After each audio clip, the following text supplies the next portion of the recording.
I'm Damon Zell, and it's time for your Eve Echoes Weekly News Update, where we dive into all the happenings of the week. But first, if you can tag that subscribe button, ring that bell, share the video, and you can stay up to date with everything that this channel has to offer.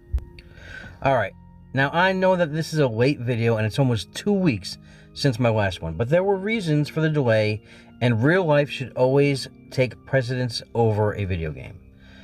I had a light plumbing emergency this week that needed my attention and frustration, as a routine toilet fix turned into a complete rebuild.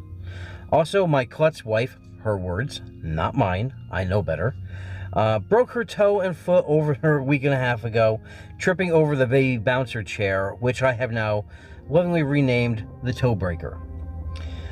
Also, we here in the USA, we're celebrating the 4th of July, so I want to take a little time away from the game to spend with my family. I was trying to get this out yesterday, but due to an impromptu roam and the remnants of Hurricane Irene, it took just a little bit more time. And speaking of the family, our little pilot has had his first 4th of July, and he is growing in leaps and bounds. You wouldn't even think they had such issues that he did when he was born, currently, and he's almost 14 pounds and almost 22 inches. He holds his head up very well, working on that upper body strength as well as his legs, and he's got some strong legs, let's just say that. And I swear we're only a few days out from hearing his first giggle. There really is just one correction that needs to be made from the last video. In the last episode, I reported on a Citadel fight between Silent Federation and a No Fireflies fleet, and reported that the No Fireflies fleet was outnumbered and they destroyed the Silent fleet. This was false information given to me, and I blame it on heat exhaustion, reading comprehension level being low during the heat, and for taking all this at face value without contacting Silent. There was the small fleet that did warp to zero that did get destroyed. However, they were not part of that defensive fleet.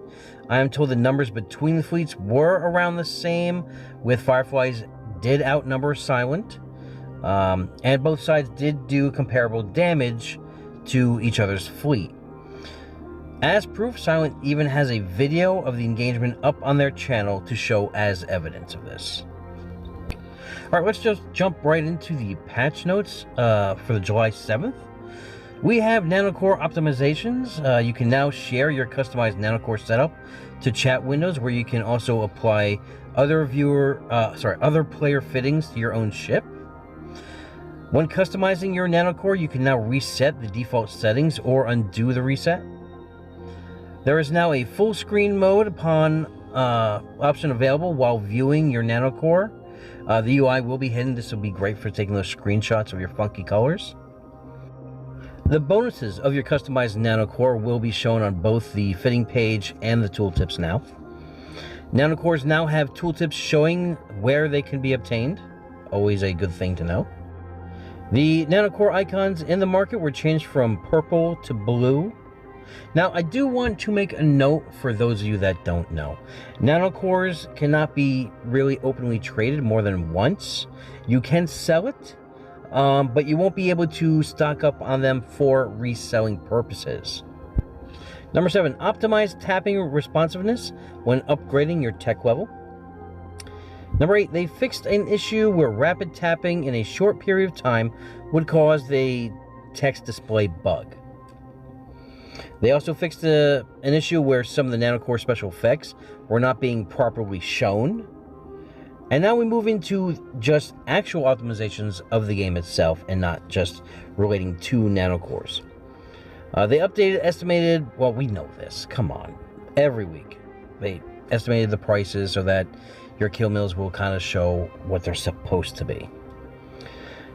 They adjusted the effective duration of future orders of Plex from 7 days to 1 day. The issue where there were too many Plex orders has also been mitigated. Rich ores can now be jettisoned. Scout and Inquisitor anomalies will now be erased after all containers have been picked up, instead of after all enemies have been defeated. They really should have done that initially. I mean, this sounds common sense to me. 5. Activating autopilot will no longer interrupt undocking. Number 6.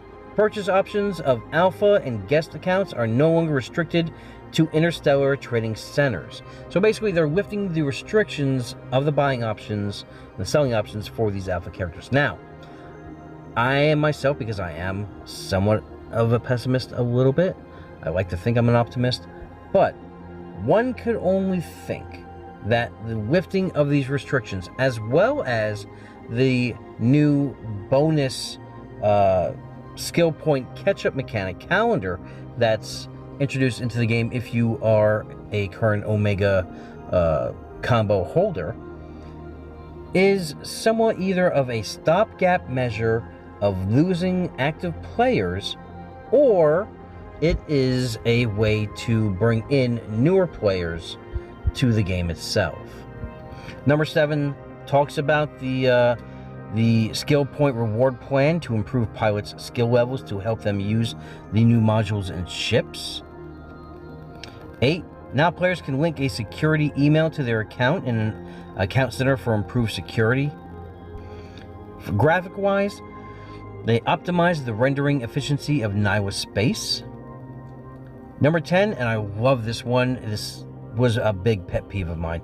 They have removed the 500,000 point requirement for a skill point reset. So now you can freely move around any skill points you want, well, if you have the plex to do so. Number 11, they changed the transport protection time of shipping containers from 90% of the total elapsed time to 75%, which means shipping containers that require 10 jumps or less to deliver guarantee a minimum of 15 minutes of a transport time. This should help with some of those people that were getting those extra large containers, had to move it under 10 jumps, but they only gave them like 5 minutes to do so. Number 12, now you can still activate low slot service modules even when a Citadel has been damaged down to its hull. And as I've said previously, whenever we implement new systems, whenever we fix systems, there are always broken issues. And they fixed a few of them this week. Let's see what they did here.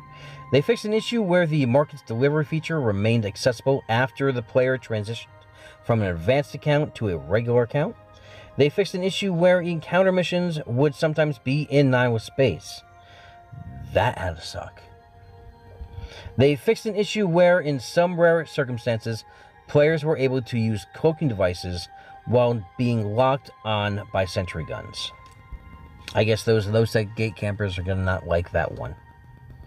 They fixed an issue where the game wouldn't notify the player when autopilot was paused in certain circumstances. They fixed an issue where tapping in the combat alarm on the nanocore page would lead to the UI disappearing. And they fixed a bug where moving items from the delivery hangar would also move unredeemed items. Now, there are 2 bugs that we found that are not on this list. And that is if you have a DCU equipped or a tracking computer equipped on your ship. If you notice, when you undock, they are already cycled into countdowns. This is going to hurt some people out in nullsec, especially if their station is getting attacked. That, you know, oh crap button that your DCU. I mean, I talked to someone about this in the content creator channel, and they were saying, you know, it shouldn't really be an issue since you get that 60 seconds of invulnerability, but a DCU has 120 seconds cooldown. So just be warned until they fix it. Now, in the last episode, I went off about how the Chinese-only server was getting these things that were not offered to the rest of us on this original server. The devs and the community manager have given us a statement about it, citing that the images that we have seen were from a test server, as the Chinese server is not yet live. Now, not only is the Chinese server not live, the release date for this Chinese server launch hasn't even been made public yet. They do want us to know that the Society of Conscious Thought faction ships that are shown on the Chinese pre-launch beta test server only, that we're most likely going to get those. They're going to release them on both the Chinese and the global servers around the same time. It just may seem like they're exclusively receiving the ships since it's shown on that pre-launch beta test server. They want us to know that the level 4 rigs shown on the market on the Chinese test server are the same ones that we have on the global servers. We can see them but not access them yet. But they aren't in the game yet and won't be released for some time. And they want us to know, of course, like with all games based on region, they will have their own legal policies and some localization differences, word filter lists, naming rules, as well as certain promotional skins that are contractually bound by the region. We will run slightly different events and observe different holidays in different regions. They want us to know that the prices are also different with some of the games on Steam and others not. And this is also based by region. And also that playstyles might be slightly different based on region. So certain promotions that would work in one place wouldn't work in another. The base game content, they say, will stay the same. Now, after this most recent patch, you miners might have noticed a new type of belt called the Asteroid Group. Well, to clarify this, it was a naming convention that finally got fixed on the server, and it is a mid-range asteroid belt between belt and cluster ranges. Apparently, in the game files and IDs, they were always named this, but now it just shows its true name in the game. For example, a belt in a Tech 10 system, the rocks can be between 14 to 24 km out of landing on 0. In a group, they will be between 19 and 32 km, and a cluster, they will be between 26 and 43 km. This week marks a huge milestone as the first of many pilots hit Tech Level 10, opening access up to every ship in the game. Congrats to all the pilots hitting this milestone, as many of us trade in our current ship for the Tech 10 variant of the same ship, and again, some pilots shelving their faction battleships for Striker battleships until they will release the nanocore for those faction ships much later. The devs are considering designing and implementing an anti-cloaking device for soft systems, which does have intriguing possibilities. However, since they only run game balancing twice a year, don't expect to see this anytime in the near future. What you can expect to see, though, is the arena mode coming next month, which is currently in the final phases of testing and on schedule to release next month. Now, I'm not allowed to give specifics on how it's going to work. Two things that they have made public I can speak on, and that is the fact that they only have one mode currently right now, and that's a 10 versus 10. That's right, so if you were hoping for a free-for-all, or a 1v1, 2v2, or sorry, a 3v3, or a 5v5, well, you're gonna feel that disappointment. Another thing to take away from this is that there is no ship loss at all, so you won't have to worry about losing your hard-earned assets and ships. However, this will have the adverse effect of not stimulating industry at all. Again, we are faced that the industry in the devs' eyes is just a small fraction of the game, not to be held up to par as PvP or PvE. In your Plex market report, Plex has stabilized between 1.5 million and 1.6 million per Plex. The Tech 10 market opens up as more and more pilots reach that level, with the prices being super high on all these new ships. Last episode, we touched on a war being waged between Pantheon's Das Boop and Honk, since then, things have, well, you can say they've escalated. A web of theories and strategies spill out as it was learned that Silent would come help defend a Honk hull timer scored by a Pantheon team, which would put stress on the current diplomatic ties, since they are currently blue to each other. Could this be the spark that ignites the powder keg? I am told that the upper echelon was none too pleased by this news, as it was discussed what this could possibly signal on the horizon if Silent would just throw Honk under the proverbial bus.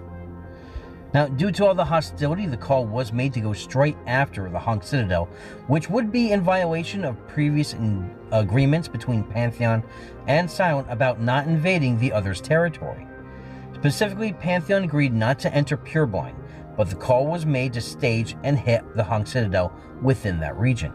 Also, the Honk Lights 2 outpost in EC Tech PAR was thrown into Hull at the end of June, as it was also learned around that time that Silent was not going to defend the Hull timers on Honk's behalf, which made Pantheon extremely happy as they want to see Honk burn, and they get to keep that blue status intact. With that knowledge, Pantheon presses the attack further into Pureblind, locked on the goal of destroying the Honk Citadel and wipe out all outpost assets, as they have a team scanning all of them down. Other deals are struck behind closed doors, as my sources tell me that Pantheon has been given docking rights within the region for staging assaults against the flock. On the 5th, a Honk outpost went down under the weight of a 70-pilot-strong Pantheon fleet, led by J-Factor in CY Tech ZLP within Syndicate. Honk has also been busy during this time, as they put a Mars Citadel in YR and J Tech 8 within Fountain into Hull, killed all ratting bases above 7 and hitting 8 outposts, pushing them into Hull within Taurus. The relationship between Honk and Pantheon, specifically Sunbanana and Happy Bees, has been tenuous ever since around the 3rd week into the game, where the Goon Swarm fractured under Velador's leadership and split, forming 3 groups: Honk, Happy Bees, and the Goon Swarm Federation, who has since died off. All these pilots came from Something Awful Forms, the home to the true Goon Swarm from EVE Online.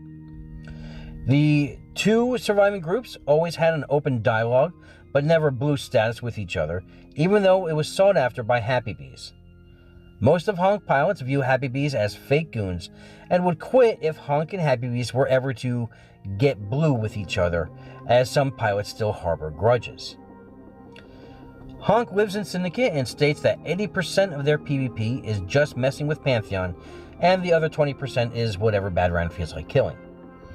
I am told that even though Honk is a part of the Silent Federation, and Silent is blue with Pantheon, that they were given an exception due to these past grudges, and no one wants to see more players quit and leave the game.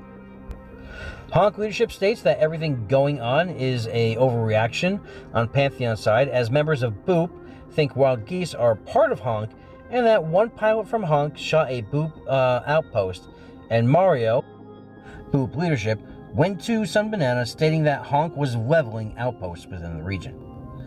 As well as another Honk pilot, Pillar, camping the Hop-Hib gate for months on end with his Macario, and it got exaggerated that to a full-scale invasion by Honk, flattening Boop's assets, when in actuality it was only the actions of a few pilots.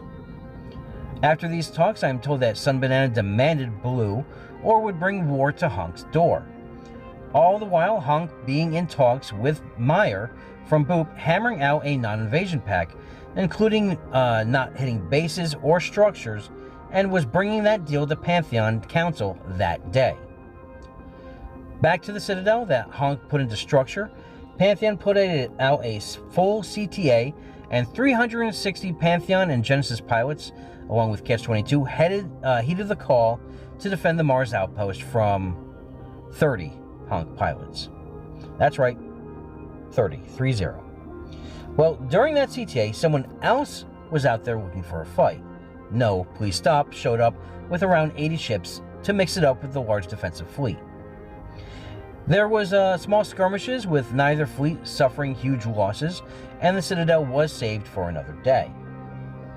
Time will only tell what's going to happen next between these two factions that share those twisted roots. Winter, the leader of Fireflies, has effectively dismantled the Alliance and long-standing enemy of Silent. In a post to his alliance, he states, "Brothers, I'm out. I can't do this anymore. Every day there's only me stripping shields on our citadels. Sometimes I can't do it, and I can't find people to help me. The corps they belong to don't even care. I paid for the citadels. I tire myself every week FCing day and night defending, and attacking even when I am sick or don't feel like doing it. Today we had a meeting and I couldn't FC. No one wanted to take up the fleet. I asked the trainer fleets to help. They don't want to. Now, they want to leave the Alliance to become mercenaries and pirates. I'm tired and can't do this anymore. From now on, you guys can do whatever you want. Your corps don't give enough money for Citadels and Alliance function, so it's all been me paying for everything. With this attitude of not caring, we can drop more Citadels so we can't make money. In the end, I'm the most tired doing everything. My mother lost her job, and I'm worrying about that too. The Alliance is too big, and everyone expects me to do everything. So I've decided I'm done. I'm playing, I can't read the kanji name for this game, but it's a Chinese MMORPG. In 2 weeks, I stopped playing my World of Tanks premium subscription for Eve Echoes. I am preparing to sell my Eve Echoes account to go play this other Chinese MMORPG. Now, the translation of these talks was given to me. Obviously, I can't read kanji, and I am skilled with Google Translate, but we all know the level of how that works. Now, again, in a leadership conversation, he states that he disbanded the Alliance group chat. Tomorrow, I will disband the trade group. In 2 days, I will disband the SRP group chat. And then after, I will disband the diplomacy team. And then director and leadership groups. Good luck to everyone.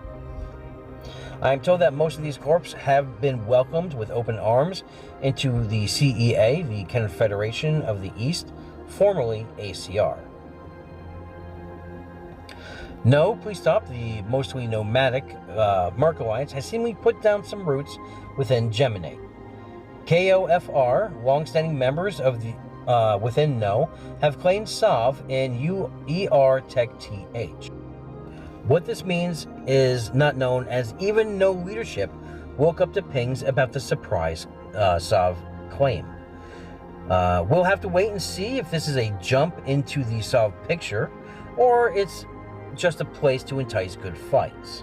As an update to this story, the Citadel, when it came out of the anchoring and vulnerable phase, a fleet of Pan Gen 22 and Silent Federation descended upon the Citadel to attack it and wipe it out. A no defense fleet was raised, however they were plagued with, by their accounts, of lag and disconnects. Some pilots going as far as to say that it was unplayable. At the height of the battle, local did rise over 400 players. No reinforcements were on their way coming towards the end of the battle. They were doing a log-off trap in the Vale of Silent, which caught 2 Nightmares by surprise. In the end, the No fleet was wiped out, and the Citadel did fall. No word yet if this was a huge loss to No, due to most of them being surprised of the SOV claim that day. Tahini did go on record saying that as much as they make in contracts, they have enough to SRP basically any ship except Dreads. Now, I reported last episode that OG was disproving claims that they approached Silent Federation with the possible intentions of joining, stating that they were drawn into these talks as a hypothetical, with Patone being the initiator. These hypothetical talks happened on April 22nd. However, new light has been shed, and on this, Silent is calling shenanigans. I have been provided screenshots of chat logs between Enerva of OG and Evil Darkness of Silent about the possibility of joining Silent, getting info on the leadership structure, as well as how much freedom they would have, and that conversation took place the day before the hypothetical scenario, as well as more logs of OG reaching out to Silent in the beginning of April. This week we say goodbye to the long-standing Mercenaries Coalition. I hear announced on this channel when they first raised the banner in-game, and it's a little sad seeing the banner being lowered possibly for the last time in Echoes. Most of the pilots in the corps have moved on to new corps and alliances, and in some cases new games. One has to remember that this is Eve, and as old alliances will fall and give rise to new ones over and over again. The Mercenary Coalition is not the only alliance to close its doors this week, as Yeet, fondly of Catch-22, has also folded and been absorbed within other Catch-22 alliances. Now, a small T-Roam chance came upon a pilot's home outpost and took away his home, his riding ship, and his defender, scoring over 20 billion in ISK in damages. This Dominic's kill for almost 6 billion ISK, and this grav well that he was carrying actually dropped. That's around another 3 billion payday. The defending Nightmare also fell, adding in 13.8 billion. And finally, the outposts, rounding it out with another 3.1 billion kill. Now, if you ask me, that's a good roam right there. Revenge of a Tech 10 miner, as a V2 miner from Lunar was shot down in the maiden voyage of his Covetor 2 by a Red Machine squad in the Veil of Silent. Well, Lunar decided to take its equal pound of flesh out of Red Machine for that loss in the form of an internal bounty to deal 2.5 billion in damages to Red Machine. And in the 2 days that they've been running it, they have exceeded that goal by causing 5.8 billion in damages. Now, I hope you're all ready for another round of trolling and memes, as the Hunger Memes 2 Second Impact starts this Sunday, July 11th, starting at 1900 server UTC time, back on the Gulag Discord. Over 10 billion ISK in prizes. Come join us for the second iteration of the Echo's Beloved event. Except this time, to claim the top prize, you have to be our very own community icons and shitposters, Space Karen and Slippy Slappy. They will no longer be judging this year, this event. Honk is bringing all the talent to bear, and it's their contest to lose. Your judges this go around will be yours truly, the Pineapple Lord, Kylo Ren, and the Hunger Memes reigning champion, New Rays. The contest will conclude the following Sunday, July 18th at 1900 UTC. Hearts will be broken, winners will be announced, and prizes may be distributed. Please show up, keep it funny, inclusive, and salty. Personal attacks and discrimination will not be tolerated. My vote can be bought. Now, there is no Corp or Alliance Spotlight this week. Instead, I'm going to throw a little shine on another content creator called Sheev Palpatine and his channel Sheev's Place. Now, what he does on his channel is small tutorial videos, tip videos, and he also does in-depth interview podcast episodes with other content creators. And yes, I am on there for a week, and if you wanted to learn a little bit more about me, you can go ahead and listen to the third podcast he has there. Now, he has already had a bunch of interviews up with Gigaforte, Gengar, and Baked, and it's a really good listen. Let's go give him a little bit of shine, go over and check out his channel. Alright, now we come to the big kills of the week. Now, okay, this is definitely not a big kill, but I didn't have anywhere else to put this kill, so the honorable mentions section was really the best place for it. And this is a PSA, public service announcement. Guys, for the love of God, stop transporting your blueprints in ibises and ventilators. Here's one transporting lesser BPs, but this death could have been entirely avoided. Just grab an interceptor. That's all you need. Alright, so the Pale House Pirating Corporation starts us off this week with some faction cruiser love, like this 3.4 billion Ashimu and this 3.6 billion Phantasm. Also, if you have an outpost in Lowsec, be advised, these killers are downing Lowsec outposts like shots on a Saturday night. Genesis gets a 12.3 billion Vindicator, twin Macarials, one for 8.4 billion, the other for 9.4, and also a 14 billion Rattlesnake. Mug grabs this Dominic's for a 3.1 billion kill. However, this kill should be much bigger, as it was carrying that Heartbreaker Nightmare permanent skin in its cargo. Galactic Outlaws scores a 3.3 billion Phantasm kill. Void scores 2 Tech 10 Abaddons, first for 2.2 billion and the next for 2.3 billion. And I know that these don't meet my own threshold of 3 billion plus, but it's my show and I do what I want. But in all seriousness, these are some of the first tech level 10 kills, so of course they're going to be shown. They also score themselves a Vindicator kill for 11.2 billion and a Bhaalgorn kill for 12 billion. ZJZ grabs the first striker kill of the server with this 5.6 billion Raven striker. The Lobster Cult kills the biggest Gila I have ever seen, a 7.1 billion Gila. And now it's time for everyone's favorite, the solo kills of the week, and a chance at winning a free Omega combo.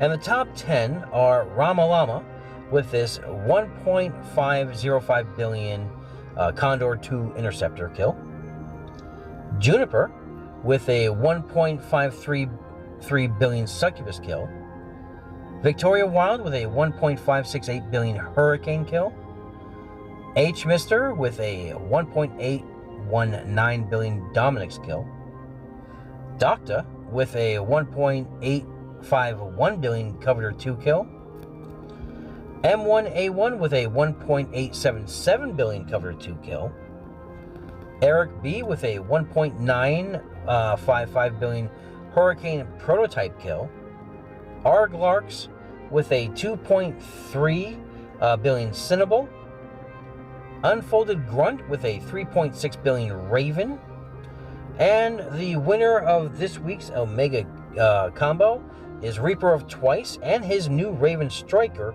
killing this 4.2 billion Raven. Okay, Reaper, hit me up on Discord to receive your prize. Okay, if you need more news in your life, I want you guys to go check out Sky News. This is another news channel that's been running for a while, helmed by a fellow content creator. Let's play the game. Now, I need to tell you guys up front that the Sky News is a Russian Echoes news channel. However, they do add in subtitles to follow along. We've worked together before in the past and will continue to do so as we move forward to bring everyone as much news as they can consume. Now, sometimes they'll get stories that I don't, and then, vice versa, I'll get stories that they don't. But give them a great, they have a great production team over there. Their show looks really good. Also, be sure to check out Rambo's podcast, The Echoes of New Eden, with weekly roundtable discussions and in-depth interviews with key figures throughout New Eden. If you'd like to participate in these discussions, then join Rambo's Discord server. And that's our show. I hope you guys have a great week, a great weekend, fly safe, and remember, we are always one vision, one purpose, one front.